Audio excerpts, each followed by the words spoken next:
ቆይ እማዬ እንዴት ነች? አስመረመራችሁት? ናሙና ሰጥተናል።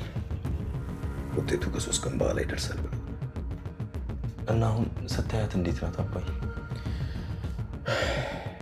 ምንም በቃ እያናገረችኝ አይደለም።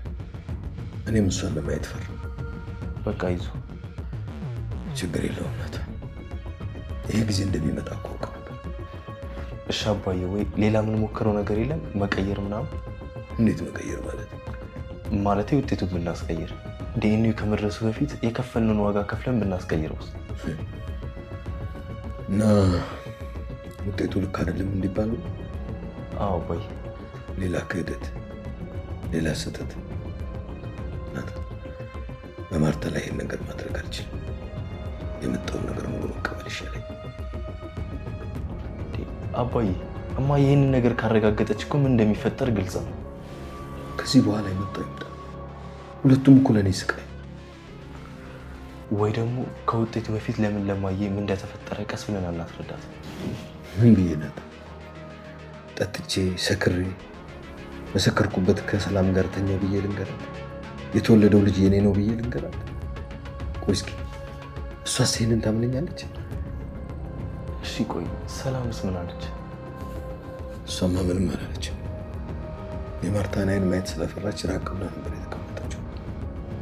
ኧረ አባዬ ተው እባክህ፣ ወይ የሆነ ነገር እናድርግ።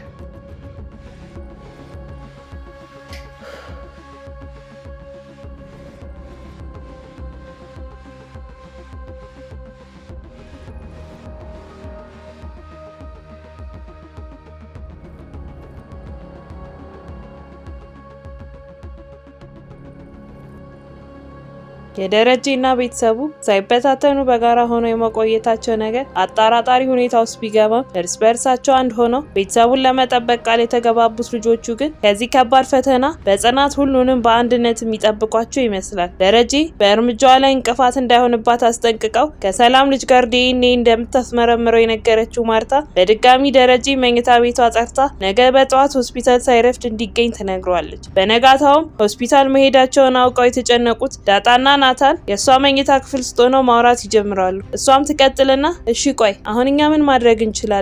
በምን መንገድ ነው አባይን ልንረዳው የምንችለው ብላ ስጠይቀው ናታንም አላውቅም ዳጣ፣ ዛሬ የዲኤንኤ ምርመራ አድርገው ናሙና ከሰጡ ከ3 ቀን በኋላ ውጤቱ ይመጣል። የዛኔ ደግሞ የዚህ ቤት ነገር አበቃለት ማለት ነው። እማዬ እኮ ሳታረጋግጥ ገና የሰላም ልጅ አባት ደረጀ ነው ስለተባለ እስካሁን 2 ቀን ሙሉ ምግብ አልበላችም። ሳታረጋግጥ ደግሞም እንደሚፈጠር አስቢ፣ እኔ በጣም ጨንቆኛል ብሎ ሲላት ዳጣም እሺ ቆይ አሁን መፍትሄው ምንድነው? ለኤቢ እንንገራት እንዴ? እሷ እኮ አንድ መላ አታጣም ብላ ስትለው ናታንም ምን እያልሽ ነው? የሰላም ልጅ አባት ደረጀ እንደሆነ ነው ለኤቢ የምንነግራት? ይሄ ማለት እኮ እሳት ላይ ቤንዚን መርጨት ነው። ይህንን ያወቀች ጊዜ ኤቢ አባዬ ላይ ትነሳበታለች። ከእማዬ ጎን ቆማ ለአባዬ ምንም አይነት ርህራሄ አይኖራትም። ይህንንም አቋሟን ስለሚያውቅ ነው አባዬ ለሷ ለመናገር የፈራው ብሎ ሲላት ዳጣም አዎ እሱማ የኔም ልጅነት ሲታወቅ እኮ አባዬ ላይ እንዴት እንደሆነች አስታውሳለሁ። አንተ ልክ ነህ፣ አባዬን ሰው አታደርገውም። እሺ ቆይ አሁን ምንድነው የምናደርገው ብላ ስጠይቀው ናታንም አላውቅም፣ ግን ደግሞ የሆነ ነገር መሞከር አለብን ይላትና ተስማምተው ይለያያሉ። ከትንሽ ቆይታም በኋላ ተያይዘው ሆስፒታል በመሄዳቸው ተጨንቃ ያለችው ዳጣ ለሰላም ደውላ ማውራት ይጀምራሉ። እንዴት ነሽ ሰላም? ሆስፒታል ናችሁ አይደል?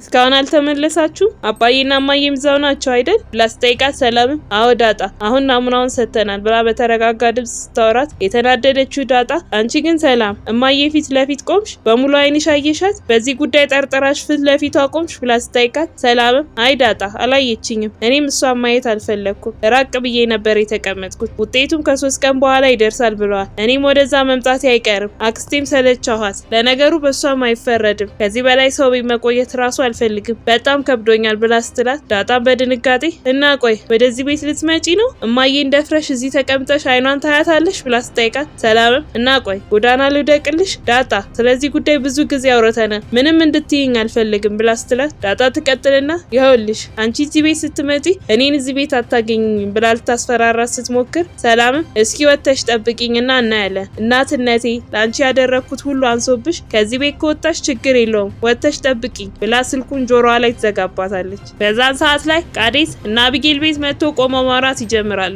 እሱም ይቀጥልና አባትሽ አሁን እንዴት ናቸው ደህና ናቸው ብሎ ስጠይቃት እሷም ምንም አይልም ከማዬ ጋር ግን ያሉበት ሁኔታ በጣም ያስጠላል ብላ ትነግረዋለች። ቃዴስም ይቀጥልና አይዞሽ ኤቢ ሀዘን ከሌለ ደስታ የለም፣ ጭንቀት ከሌለ ደግሞ እረፍት የለም። በህይወታችን የሚመጣ ትልቁ ደስታ ከትልቅ ሀዘን በኋላ ነው። አንቺን ብትሆኚ አትጨነቂ፣ ሁሉም ነገር ይስተካከላል ብሎ ሲላት ኤቢም እሱማ ልክ ነህ፣ ግን ደግሞ አንተና እኔ ቀለበት ልናደርግ ስንል እንደዚህ መሆናቸውን ያስጨነቀኝ ብላ ስትለው ቃዴስም ኤቢ ይሄ እኮ ምንም ችግር የለውም ቀለበቱን አሁን እናደርገውና ነገሮች ሲስተካከሉ መሆን ይችላል ብሎ ይላትና ተስማምተው ይለያያሉ። በዛን ሰዓት ላይ ዳጣና ናታን በድጋሚ ተገናኝተው ማውራት ይጀምራሉ። እሷም ትቀጥልና ናታን ሰላም ጋር እኮ ደውዬላት ነበር ብላ ስትነግረው እሱም እና ታዲያ ምን አለችሽ ብሎ ይጠይቃታል። ዳጣም ትቀጥልና ናሙናውን ሰጥተዋል፣ ተመርምረዋል፣ አሁን ላይ በቃ ሁሉም ነገር እያበቃለት ነው ያለው የሚመስለው። በቃ ናታን ለኤቢ እንንገራትና የሰላም ልጅ አባት ደረጀ እንደሆነ ፊት ለፊት እንንገራት ብላ ስትለው ናታንም ዳጣ ይሄ በፍጹም አይሆንም፣ ኤቢ ማወቅ የለባትም። ይህንን ጉዳይ እሷ ካወቀች ልትረዳን አትችልም፣ ጭራሽ የበለጠ ችግር ነው የምትፈጥረው። አባዬን ሰው አታደርገውም። ቅድምም ነግሬሽ የለ እንዴ ያሰብኩት ብቻኛው ያለን አማራጭ እሷ ስለ ነገሩ ሳታውቅ እንድታግዘ ማድረግ ነው ያለብን። ነይ ዳጣ አብረን ሆነን እናሳምናታለን ይላትና ወደ መኝታ ክፍሏ ተያይዘው ይሄዳሉ። እንደተገናኙ ዳጣ ትቀጥልና ለምን ብቻዋን መኝታ ክፍሏ እንደተቀመጠች ጠይቃታለች። ኤቢም ትቀጥልና ቃዴስ መጥቶ ነበር ቀለበት ለመግዛት ዛሬ ነበር ቀጠሯችን፣ ግን በቃ ምንም ጥሩ ሁኔታ ላይ ስላልሆንኩ ለሌላ ጊዜ ያልኩት ብላ ስትላቸው ናታንም አይ ጥሩ ነው ያደረግሽው፣ ያው እኛ ሰዎች መቼ ያሰብነው ሆኖ ያውቃል ብላችሁ ነው። ስሙኝ አንድ ነገር ልንገራችሁ፣ ህይወት ከተወለድን ጊዜ ጀምሮ ትግል ናት። ምንም እረፍት የሚባል ነገር የለም። እንታገላለን፣ ግን ደግሞ ስለታገልን ብቻ አናሸንፍም። ልብ ካላችሁ ከተወለድን ጊዜ ጀምሮ ህይወት ትግል ናት። ለመቀመጥ ትግል ናት፣ ለመቆም እንታገላለን፣ ለመራመድም ቢሆን እንታገላለን። ህይወት ለማሸነፍ ለመማር ለሁሉም ነገር እንታገላለን። ፈተና አያልቅም፣ ትግልም ደግሞ አያቆምም ብሎ ሲል ዳጣ በመሃል ትገባና ለሱማ ከኔ የበለጠ ምስክር ከየትም አይመጣም።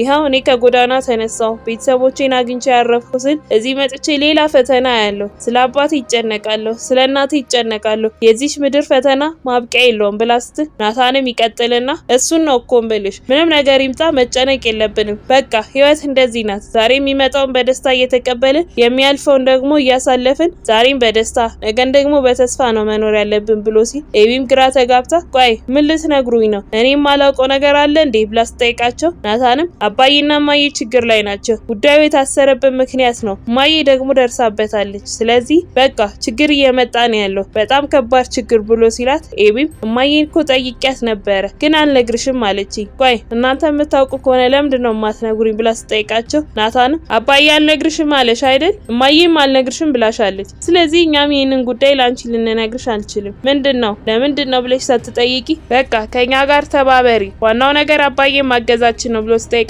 እሷም ቆይ እንዴት ይሄ ሊሆን ይችላል ጉዳዩን ሳላውቀው ብላ ስጠይቃቸው ዳጣም ትቀጥልና ኤቢ እኛን አታምኝንም? እኛ እኮ አንናገርም ያለበት ምክንያት አለ ብላ ስትላት ኤቢም እሺ አባዬን ለማገዝ ዝግጁ ነኝ፣ ግን ደግሞ ነገሩ ስለምን እንደሆነ ትነግሩኛላችሁ ብላ ስትላቸው ዳጣም እሱም ማወቅሽ እኮ አይቀርም፣ ዋናው መስማማትሽ ነው ትላትና በጋራ ሆነው ደረጀን ለማገዝ ቃል ይገባሉ። በቀጣይ ምን የሚፈጠር ይመስላችኋል?